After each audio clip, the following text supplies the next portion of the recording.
think about it now and then. I don't wanna fall in this again.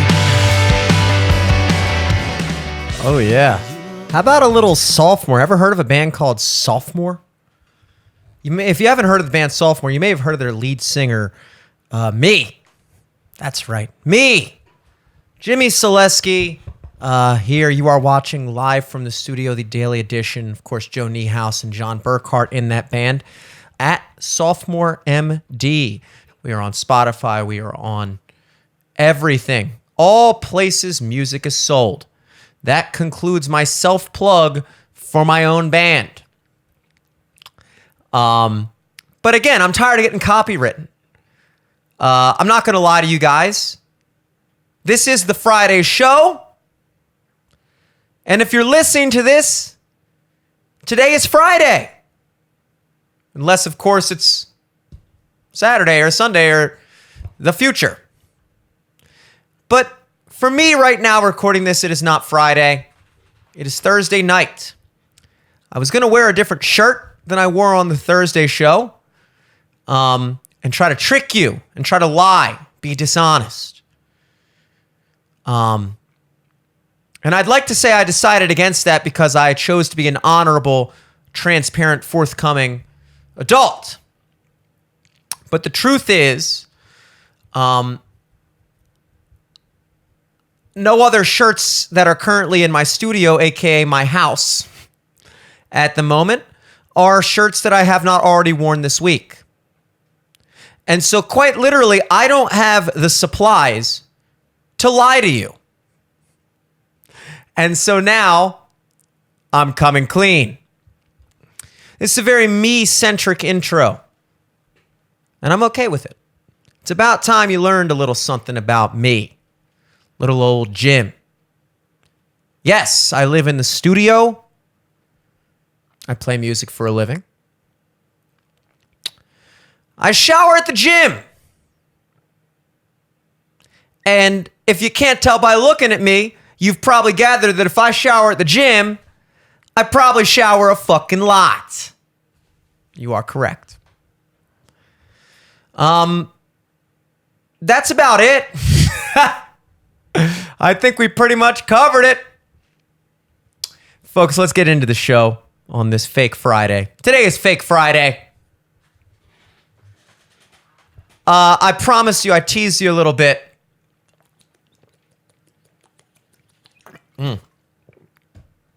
This is one of those thirsty episodes. I teased you a little bit on yesterday's show about this FBI leak.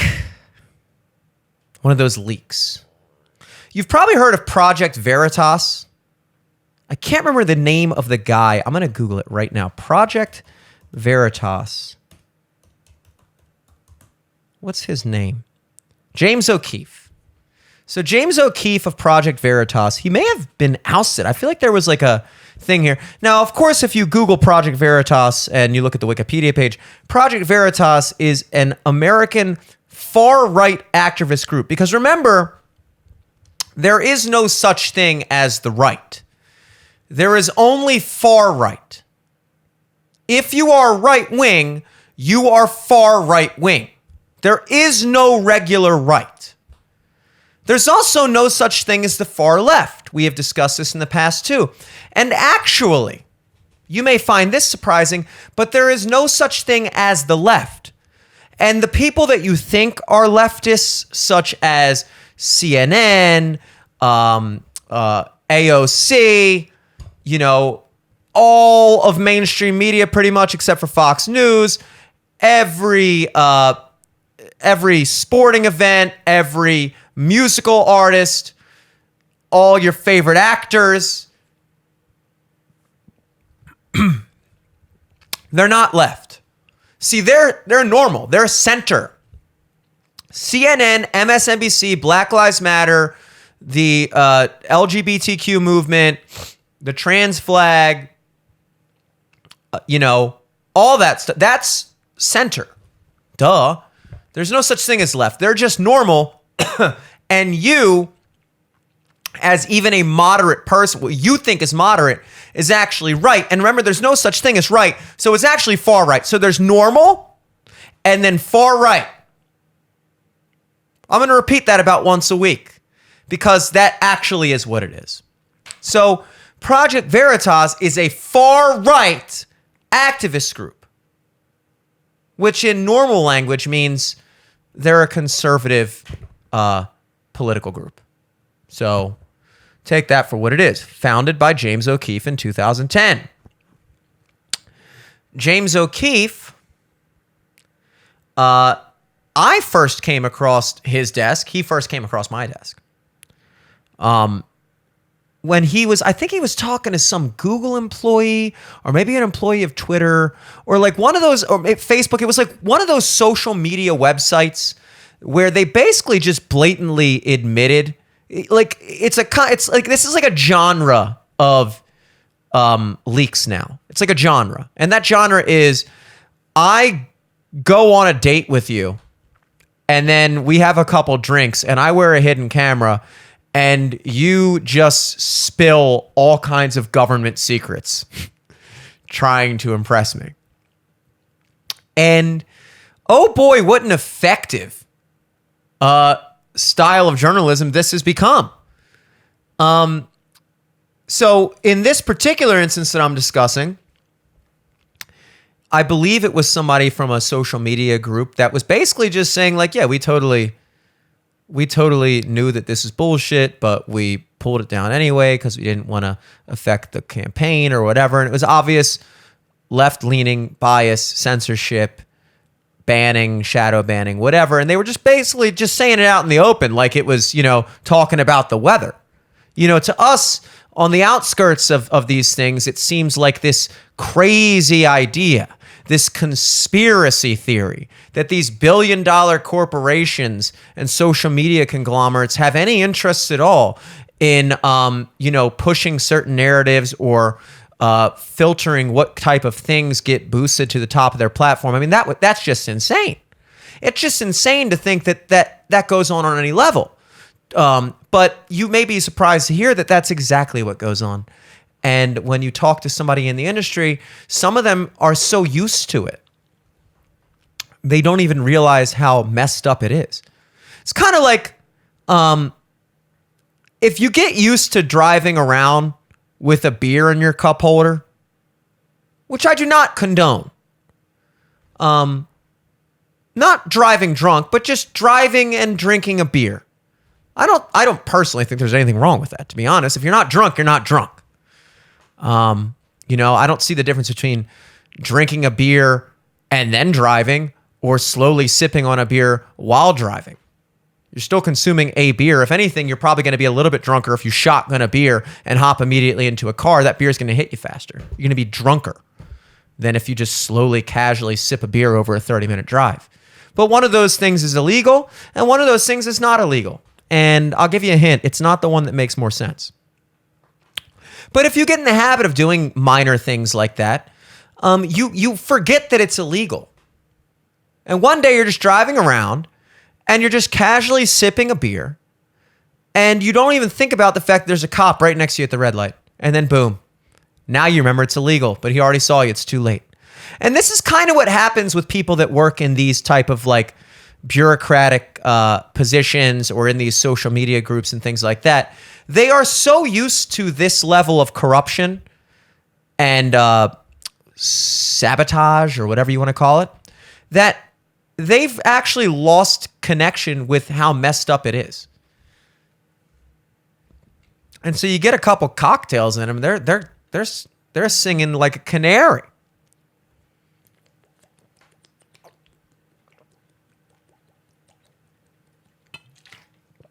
Man, I'm thirsty. It's that Indian food, I'm telling you.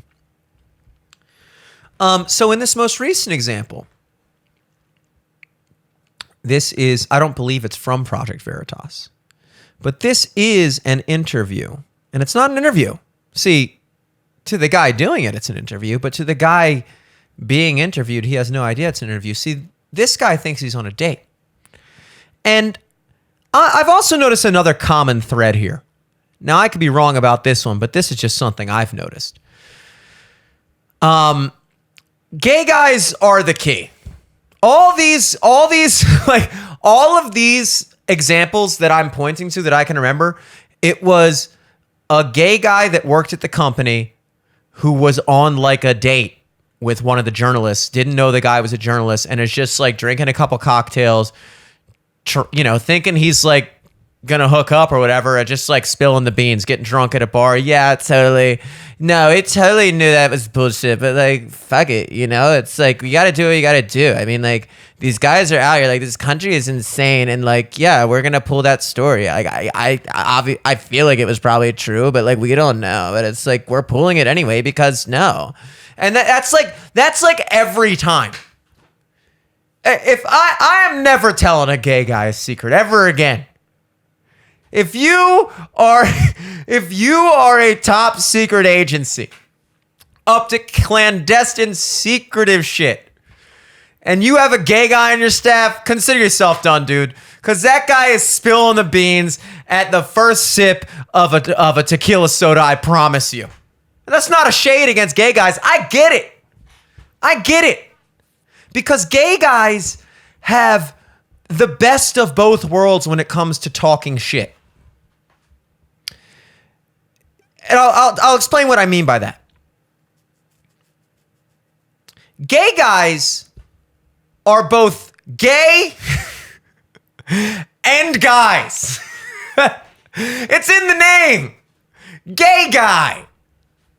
So when we think of guy, that's obvious. You're a guy, you're a dude, you're a man, you're a male. When you're gay, you kind of, gay guys get along with girls a lot because they kind of, they're a little bit more effeminate. They share those, oh, girl, slay. Like, that's kind of, they adopt more of the girl, like, archetypes, characters, like personalities, more feminine personalities. So they have that kind of like chick trait of just like gossiping. Like, yeah, and anyway, so like she was saying to Becky that like she didn't even like him, but it's like, yeah, you do, because I saw you talking to him the other night at that bar. And like, then she's gonna act like I didn't text her all day the next day, and then she's gonna act like she didn't even notice that. And I was like, yeah, like, okay, like, you can text me because that's the girl thing. That's like the girl gossip thing, and that's gay guys have that too. Oh my God, dish. What is going on? Oh, let me tell you the tea, honey. Okay, because someone's got to know. Like, that's, we get this. This isn't insulting. This is just true. It's fun. And then you have the other side. Remember, gay guy. Well, guys, we talk shit for a whole different reason. We're not really like behind the back talkers as much. We're not as much into gossiping. We gossip, but it's not really for the same reasons. Guys talk shit to elevate themselves in terms of their status. They want to puff themselves up a little bit. And it's it's a dating tactic too, because women find men in positions of power that have more money, that have their shit together, that know what they're doing. That's attractive to women. Women are far less shallow than men. I kind of feel like the first date is more so an audition for the guy to prove he's not a weirdo, psycho, boring creep. Now, obviously, at a certain point, the girl has to check in and be interesting herself, but the first date is really like the guy, that's like the guy trait. You got to talk, you got to make things interesting. Hey, I know a place, let's go here. I'll pick you up, blah, blah, blah. You're kind of, you're taking her out. That's how I look at it. Call me old fashioned. But that's like a guy thing on a date to kind of be like, yeah, so, I basically work there, and like, those guys, like, like they do what they want, but if I say they got to do something, like, like that's kind of what has to happen, like I've been there for like 10 years. I'm real in with my supervisor, so he kind of lets me do what I want. He lets me get away with a little. That's like a guy thing. You're talking, you're humble bragging, you're slightly embellishing your power and your worth at whatever you do, but that's all baked into the cake, and girls understand that. Girls hear what you say and they divide it by they multiply it by 0.9. They take you at 90% of your assessed value. So you say you're this, and they go, okay, I bet you're about 90% of that. That goes for everything. But the thing is that gay guys, they have both. So this is a gay guy on what he thinks is a date. So he has the natural chick tendency of just gossiping, blah, blah, blah, blah, fucking blah. And then he has the guy thing on a date where he's like, yes, I mean, yeah, I work at this FBI. So it's this unbelievable devil's concoction of spilling the beans. And I'm telling you, I ain't telling no gay guys any secrets ever again. We've seen what happens. We have seen what happens. I love you guys. I do. Not like that. But I do love you. But, I mean, let's take a look at the video. This is Gavin O'Blennis. Gavin O'Blennis. And he just has to dish about the FBI where he works. So let's take a listen at this video. You can kind of put anyone in jail if you know what to do. How? You set them up. Does the Bureau practice entrapment a lot?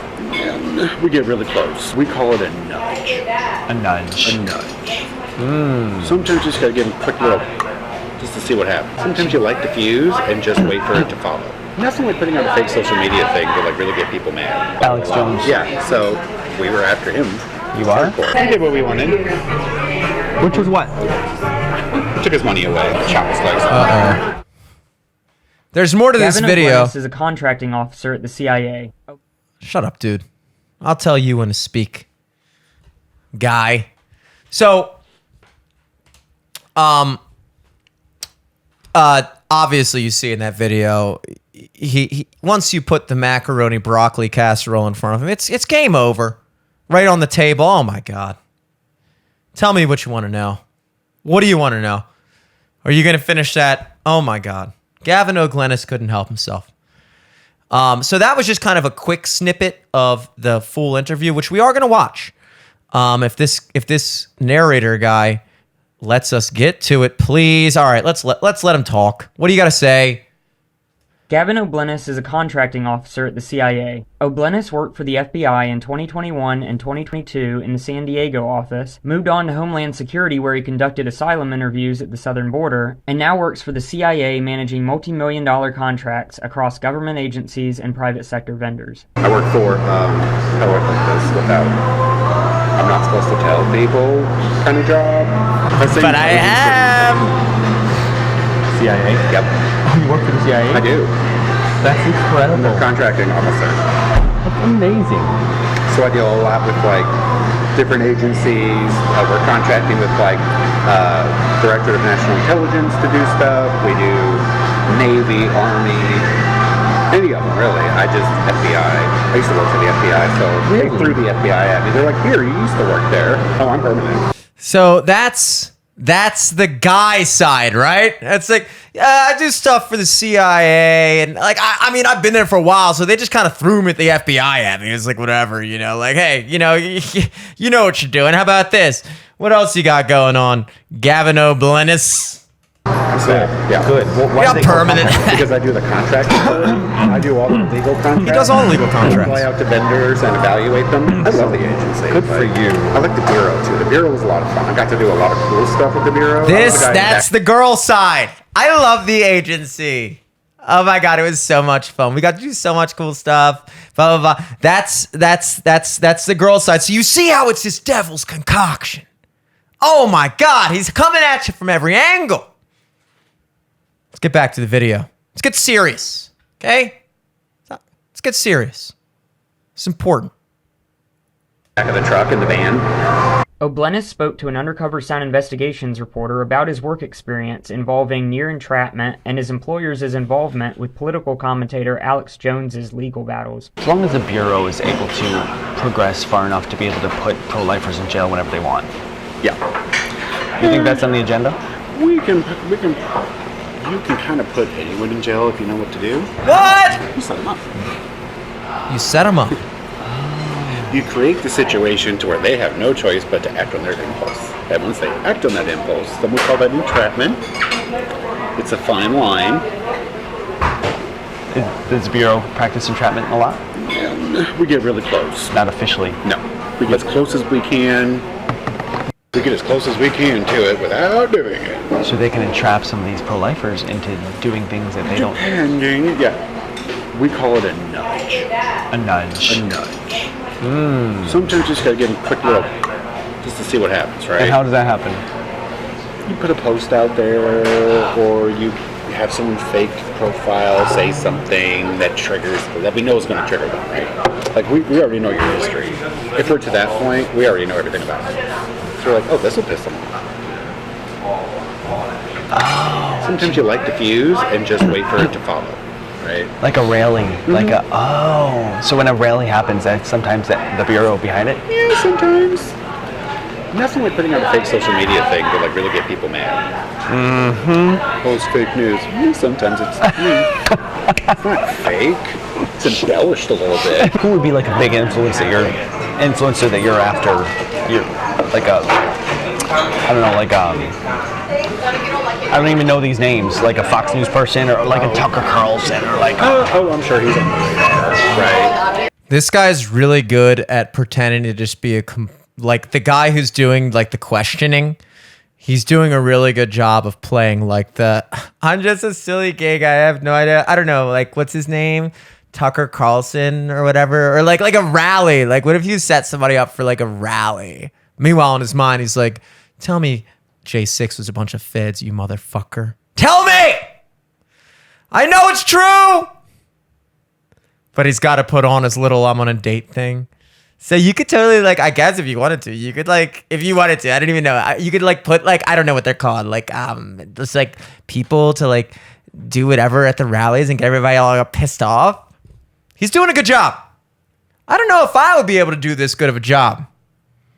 But unfortunately, I know I would. I know I could pull this gay date off, maybe even better than this guy. You always want the biggest and loudest. Like that, what was his name? The one that said Sandy Hook didn't happen. It was Alex Jones. Yeah, so we were after him.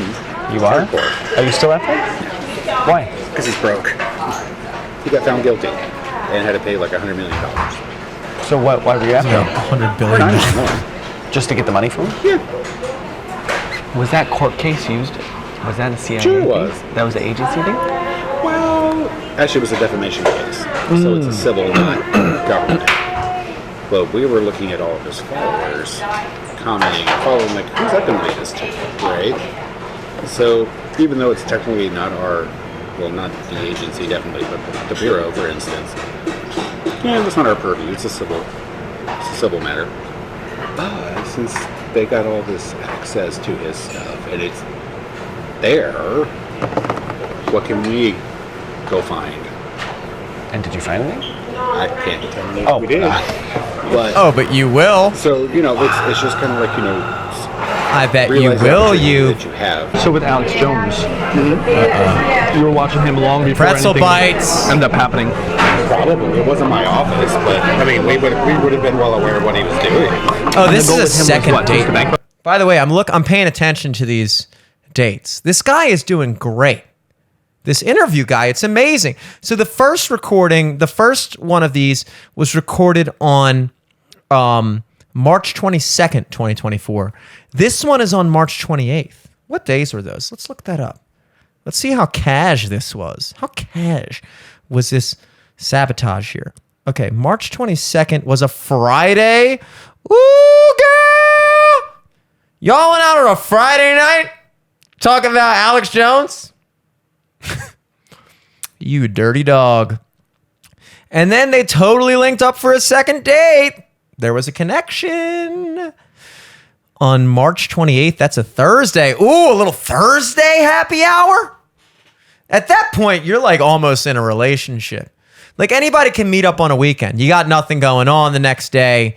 It's easy, But when people start meeting up on Thursday nights, I mean, it's getting somewhere. This guy, by the third video, they may be blowing each other while this guy's giving out Deep state secrets. Oh, I can't wait. Corrupt them? Oh, pretty much. And we let the families do it. And what? We let the families do it. Were they encouraged to do that by the Bureau? Like nudged? We don't encourage people. But like, We just say there's no federal statute being broken, but you do have the option for a civil case, and it's a pretty good case. nice. In our opinion. So, that makes so much sense.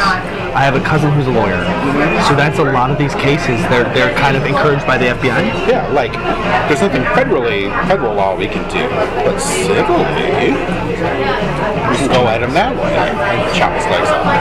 And they did. Yeah. So the FBI was happy. We didn't care. We were like, oh. Basically, the citizens did your job. Yeah. Wow. So you can encourage a civil lawsuit. That is exactly how I imagine the FBI, by the way, or the CIA. Oh, did you go to jail? Oh. God damn it, CIA. You guys are so gay. You're throwing me in jail and suing me for $1.5 billion? That is so gay. No, Gavin O'Blennis, how does he not sniff this out? How does he not, this other guy's doing a good job of asking the questions, but he's not at all suspicious. Like, why do you want to know so much about all these, why does it seem like every question you're asking me is the exact topic I shouldn't be speaking on? And he's not noticing. He's just rolling on the freaking crab dip or whatever. I don't know if they have crab dip in other states. This would be if, this is probably around DC or whatever. Maybe they are munching on some crab dip. I've dished a lot of secrets over a good crab dip. I can't blame this guy, but there's like 2 more minutes left of this video. We're gonna watch the rest, but just so far to catch you up, this guy is basically completely letting the cat out of the bag of, again, what we already know. This is only a surprise to people that refuse to believe in reality. And that reality is that the CIA and the FBI are obviously involved in the inner workings of political movements in this country, in the criminalization of certain people, certain groups of people that they don't want on that level of a platform, like Alex Jones, And so he's saying we kind of encourage people basically, or drop the hint oh, you should sue Alex Jones for this thing. And then they're we think it would be a good case. And then they sue him and that whole thing happens. And the next thing you know, Alex Jones is completely broke. And that was their goal the whole time. They wanted to completely, eviscerate him financially. And what does that remind you of? Does it remind you of maybe a certain guy who's running for president? I don't want to say any names. I don't want to dish too many secrets here, girl. But let me just say there's a guy running for president right now who seems to be under a lot of civil lawsuits. Civil lawsuits from random people who are encouraged, perhaps, to undergo these processes in an effort to drain money from the target. So this makes me think of a lot of things. It makes me think of Christine Blasey Ford when she suddenly appeared out of nowhere with some very strange story about a high school party where Brett Kavanaugh, the soon-to-be Supreme Court justice nominated by Trump, that story was weird. Brett Kavanaugh had calendars of every day he was ever alive. That was, when they saw that, the FBI was really? God damn it. Who has a calendar with a detailed description of every single day they've ever lived? You guys really messed with the wrong guy. The FBI was beside themselves when they encourage Christine Blasey Ford to come forward with some ridiculous bogus. Here's the thing. People are going to get on me for calling her accusation bogus, but like, it's obviously bogus, right? Like, nothing happened. As soon as the hearings were over, he was, put onto the Supreme Court, and then it was just on to the next thing. Nobody cared anymore. People only cared about Christine Blasey Ford's, I think it's Christine Blasey Ford, or whoever it is, her accusations, as long as it could get Brett Kavanaugh not to have the office. As soon as that wasn't the case, all the people on the left that were strongly backing her were like, okay, bitch, well, you're on your own now. Whatever. Sounds like a weird party. We only gave a shit about you when you could advance our own political agenda. We're not going to like stand beside you as you continue to pursue this in a civil manner, which I don't think she did. Was there a lawsuit? Did she ever sue him civilly? I mean, not that it would disprove my point if she did, but I don't even know if that occurred. I'm pretty sure she just literally testified before Congress during his nomination hearings, and then it was like a big controversy for like a week or so, and then it ultimately didn't amount to anything, and then we were just on to the next thing. And now that's just whatever. It's like, okay, yeah, so I'm the one sitting here saying it was bogus, but like clearly everyone in the world has been handling it as such. A completely moot accusation. I don't know how to say moot without sounding like an idiot. Moot. It's a moot accusation. And so that's just with Brett Kavanaugh. You have, I mean, what is it, like 203,000 legal civil cases against Donald Trump currently. Some for like loans that he paid off on time with interest, $500 million. Some are just like weird sex column authors like E. Jean Carroll that accused him of like humping her in a dressing room at a department store in 1990. $90 million. And you got to believe that all of these lawsuits, if not the better part of them, are along the lines of exactly what Gavin O'Blennis is talking about. Just people, the intelligence agencies forwarding their agenda on the behalf of whoever it is they work for, which is the deep state. Let's be honest. They are the deep state, actually. Let's be extra honest. So they're forwarding an agenda by manipulating people, whether it's through fake news posts. He's admitting to just putting out like fake social media posts. Like, yeah, it's fake news, but like maybe a little bit. Oopsie. Like, again, this is a guy who is just letting the cat out of the bag on every level and is so used to it. He doesn't quite understand how like landmark of an admission these things are. All that stuff, even with like at rallies and stuff, setting people up, plants, feds. I mean, first of all, it's hard for me to believe that there weren't feds at January 6th. I was going to say, I'm starting to think that there were feds at No, I would have to be convinced pretty strongly that there weren't at January 6th. Everything about that day, from the abnormally low amount of Capitol Police to the timeline of things and the way it was handled afterwards, the way it was immediately branded as an insurrection, then conveniently, now we're appealing to the Insurrection Act. Like the way that so immediately, like it just all unfolded perfectly. And you had these people, you have this weird videos of people just like being escorted around the building. You have these other sketchy videos that we might even pull up today of like people walking around the crowd being like very suspiciously, like really, really trying to get people to go into the Capitol.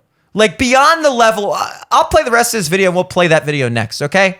Because that's one that but like what this guy's talking about, like instigators. Like this is a thing, guys. This isn't fiction. You don't even have to agree with the fact that that's what caused January 6th to escalate to the level it did, to agree with me at the very least, you acknowledge there is such thing as instigators. There is such thing as our intelligence agencies planting people in the middle of riots and crowds to manipulate the crowds to make certain things happen to forward a certain agenda. This goes both ways. This happened during the civil rights movement, I guarantee it. Okay, so maybe you don't want to believe that's the case for January 6th, but maybe you'd be willing to believe that was the case for some of the Black Lives Matter riots and why some of those turned out as poorly. You know, just at least, look, I don't ask for you to agree with me with everything I say. That's not really necessarily my goal. I just want you to hear me out. I want you to understand what I'm getting at. What I'm getting at is let's at least acknowledge that these things exist. Because otherwise, you're going to sit here and say that none of this exists on either side. And I'm sorry, but that's a naive perspective. And it's based in zero historical context. I said this quote on the podcast like a week ago or 2 weeks ago with Eric. And it was a tweet that I saw, and it said, sure, the CIA has done horrible things throughout history. And yes, of course, none of those people who did that have ever been tried or prosecuted. None of the systems have been changed or looked into. But you're a conspiracy theorist if you think it's going on today. And of course, the point is, we hear about all this crazy false flag things that happened in the 1960s, the Bay of Pigs and the Iran-Contra scandal and all these like different things, how we got ourselves in the Vietnam War, government psyops, CIA doing certain things. People talk all the time about CIA putting crack in the black community and all this stuff. And it's like, okay, we talk about them doing shit like this all the time. We fully acknowledge all of this all the time.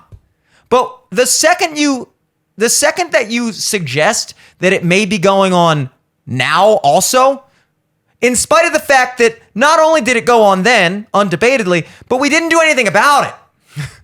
Like, it's not like we overturned the system. It's not like we saw the JFK assassination and all these false flag incidents and all these other things going on in our country, fostered by the deep state, FBI, CIA, and all the above, and went, we're throwing all these people out, we're sending them to jail, we're overhauling the system, we're changing it up. And now people are like, well, ever since we did that change, it can't happen now. We didn't do any of that. It's the same organization that was doing shady shit 50 years ago, and 30 years ago, and 20 years ago, and 10 years ago, and now. So what is the holdup in just acknowledging that reality? It's pattern recognition, folks. It's pattern recognition. So let's play out the rest of this video. Not encourage, educate. What can you do with people like Alex Jones now? Because he's still out there. Yeah. He's still chirping. He can chirp. Are you still watching him? Yeah. Why? He did what we wanted. Which was what? Took his money away. We shut him up for a while. You're never going to shut him up permanently. How? Well, unless you put him in prison. But again, he didn't do anything to go to prison. Being ignorant is not a crime, though it should. It is. I mean, what? You could bring a nudge. He did incite a riot, like Cheeto. He didn't encourage people to go shoot people. He didn't do anything. Additionally, O'Bleness states that he knows and works with FBI agents who were undercover in the January 6th Capitol riot. These motherfuckers are estimating eating about lettuce 20 wraps. Field agents were there undercover. While O'Bleness Oh my notes that they God. were not involved in violence, this appears to be the first admission of undercover FBI agents in attendance. Not I thought you sure. said that there were FBI agents in the crowd at J6. There always are when there's a big protest in D.C.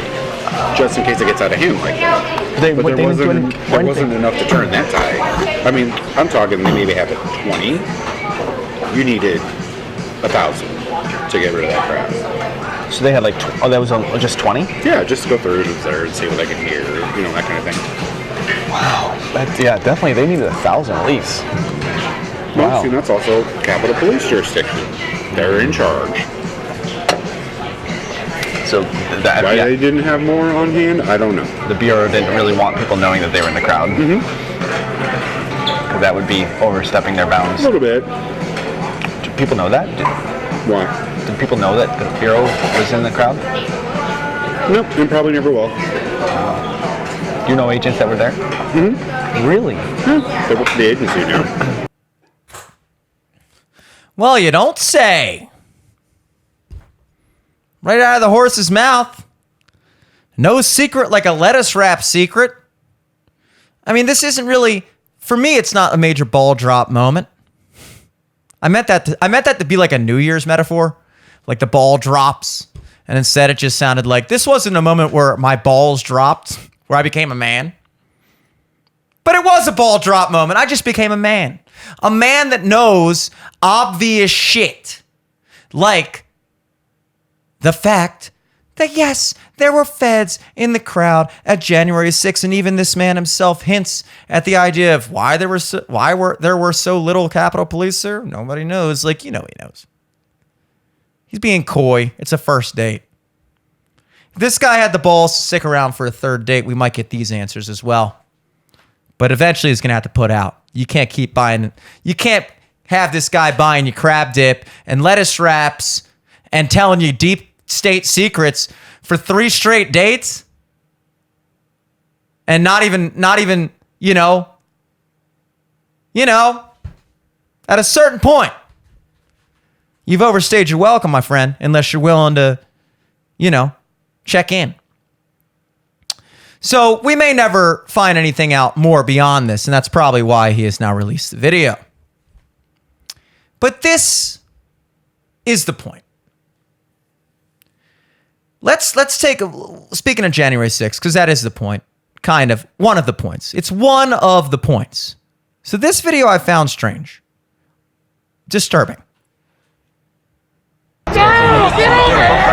If you love God, take care of your freedom. The thing is, you don't know if he's a patriot or if he's a Fed trying to instigate something. And if anybody gets violent, I'm going to think it's So a Fed the people plan filming this to make the movement are move back. speculating that some of the people around them are feds.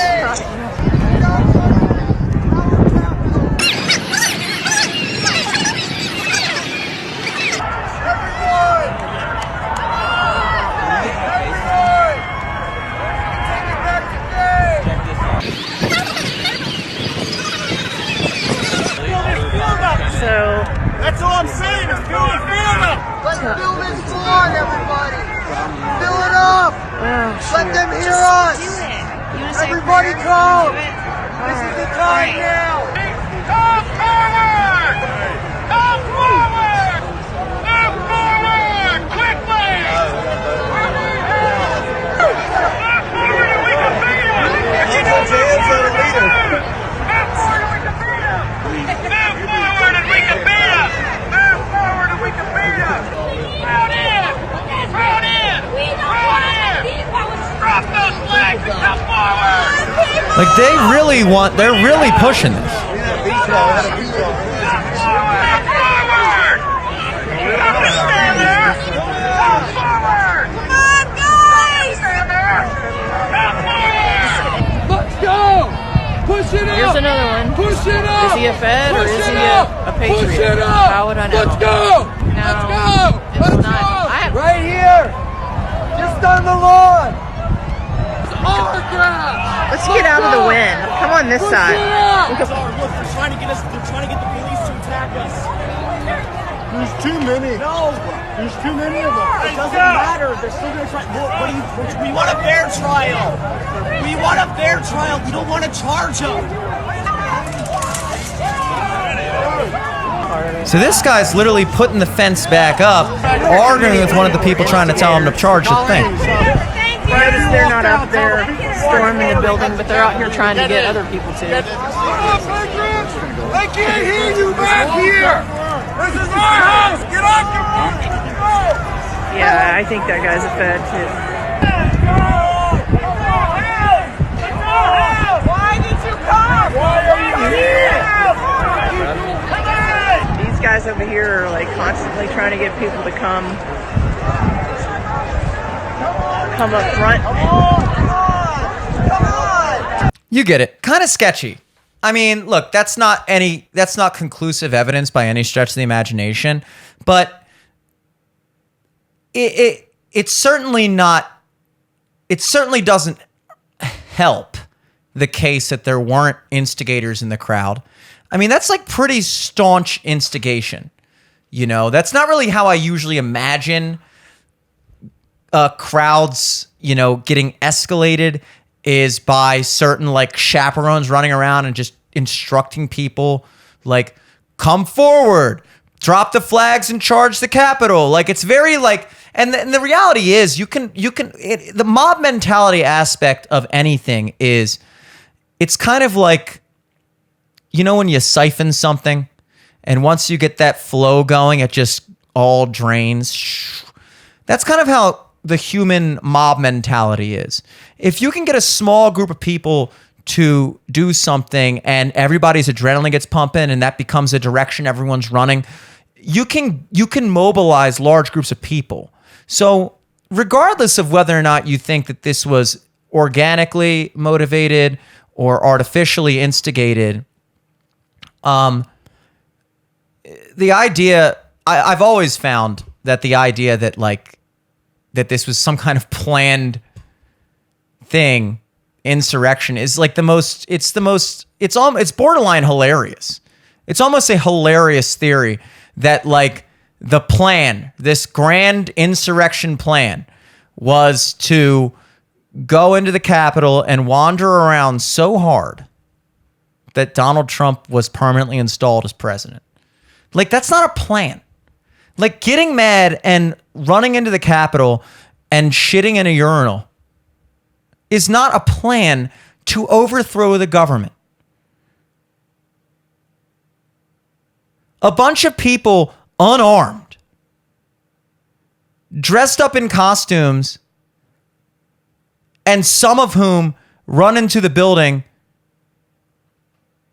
and meander around. That's not an insurrection. It's like, so even that alone, regardless, it's just obviously overblown to the point of hilarity. But then you have this added component that's like, I don't know. You have this guy from the CIA saying this shit happens all the time. You have him also saying that, yes, there were feds in the crowd, probably like 20. That's a decent amount of feds. I feel like if you get 20 people to run around and be really gung-ho and mobilize groups, I guarantee you there's more than that. I guarantee you there was more than that. But even the admission of 20, you know, think of this the way a girl tells you her body count.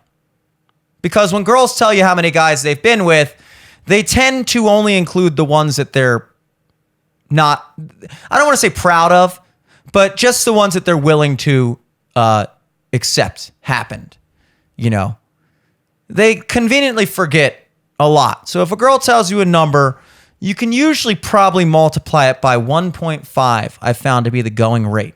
1.5. If a girl tells you 2, it was 3 guys. There's one guy she's not proud of, and she forgets about it conveniently. If she tells you 6, it's 9. Nice. You know, she tells you 20, it's 30. But that's kind of like what this guy's doing with the Fed count. If he tells you 20, it's at least 30. And I don't know what the conversion rate on Fed body counts is, but if this guy is on a date with you over a couple cocktails and admits to personally knowing people that were planted in that crowd for various reasons from the FBI, and he says there were 20, that could A, be just the ones he knows about, and B, be just the ones he's admitting to, and probably a little bit of both. He's probably only admitting to half of the amount he knows about, and he probably only knows about half of the amount that were there, if that. So we're dealing with 2 degrees of separation here. My point is, the fact that it's so on the table that even this much exists should open the gate for this next line of consideration that I'm introducing. That, again, that doesn't mean that you have to follow me every step of the way and then think that this is clear-cut evidence of you know, FBI instigators in the crowd on January 6th. I don't even necessarily think that that's what this video shows. I'm just saying, hey, this is an interesting video. There's some things that are odd about it, especially in the context of what we just heard. So in the context of Alex Jones and Donald Trump with their frivolous lawsuits that are purely there to bankrupt them, shows that, yes, destabilizing someone financially, suing someone into oblivion, mobilizing people to sue people into oblivion, to sway public opinion, and also completely, incapacitate them from being able to, run a campaign or in Alex Jones' case, have a platform running on any significant level. This is like textbook tactics this guy's talking about. This isn't like me theorizing it. I've always said, if I can sit in my garage and drink a beer and think up these crazy ideas, then the people that are running these billion-dollar industries, these billion-dollar agencies to control the world, they've already thought of it. I highly doubt you and I are thinking of anything that the FBI hasn't already thought of and is already doing. So, yes, this goes on. The planting people in crowds goes on. At the very least, just know that. And then do with that information what you will. I guess that's the best we're going to get to today, I think. Guys, happy Friday. I'm glad we got this in. I'm glad I came clean that it's actually Thursday for me. Well, actually, it's Friday for me now. It's past midnight. Happy Friday, folks. Even a liar can eventually be telling the truth. It is Friday. I am Jimmy Selesky. You are watching live from the studio, The Daily Edition. Check us out at LFTS Podcast on everything. We have new content here 6 days a week, Monday through Friday, with The Daily Show with me, and the podcast with myself and Eric Glazer on Saturdays over the weekend. Make sure to click that subscribe button if you dig what you're seeing, and make sure to not click it if you don't. And also, turn the video off right now. What the hell are you still doing here? I'm sorry. I apologize. Hit the like button as well. Leave a comment. I don't care what it says. Just do it. Till next time, folks. Have a great weekend. Peace.